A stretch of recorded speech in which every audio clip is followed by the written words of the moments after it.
Okay, so Muay Thai in the middle of nowhere. Everybody has a story about that, especially if you're from the USA. There's not a whole lot of Muay Thai out there. I was 18 years old, just out of high school, finished in continuation school at the time, and basically signed up at an MMA gym that was local. They had opened and closed a few times. I went there, got my ass kicked, bloody nose, thrown up. It definitely wasn't Muay Thai that we were doing then. Ended up, going there, and I was only 18 at the time. 1 year into it, went to Thailand. Went out there, ended up actually being able to fight in one of the little shitty bars or something like that when I was there in Pattaya. And, I remember looking at myself in the mirror before, like, hey, man, I'm going to do this for a long time, regardless if I get my ass kicked right now. And I ended up winning, and I came back, and I've been doing it ever since. So then I got to meet Ajahn Nakweed.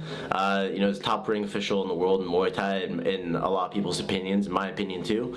What ended up happening was I was really close to quitting Muay Thai. I was 2 years into it. I was doing Muay Thai in the middle of nowhere. There wasn't a whole lot going on in regards to fights and stuff.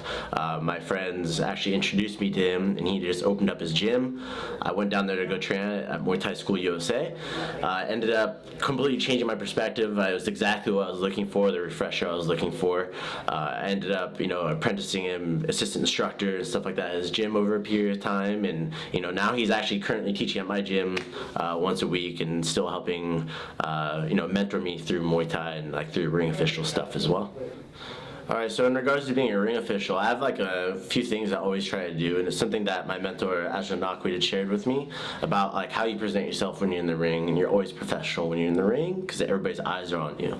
About where you stand, for where you stand in the neutral corner, that way you can see all the judges and stuff like that too. How your posture is, make sure you're not leaning. You have to present yourself in a professional manner.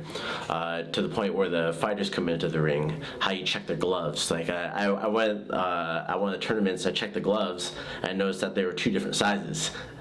Yeah, and it happened 2 times in a row. It wasn't just one time. It happened 2 times for that fight and the next fight. So I had to get them out of the ring. I felt bad for the guys, but they got through the inspector, they got through the coaches, and I had to make sure that they got the correct equipment on because there's one 10 ounce, one 12 ounce, and that came through learning through a good mentor who showed me that. And then JJ was actually on the side of the ring. He's like, man, I've never seen that happen before.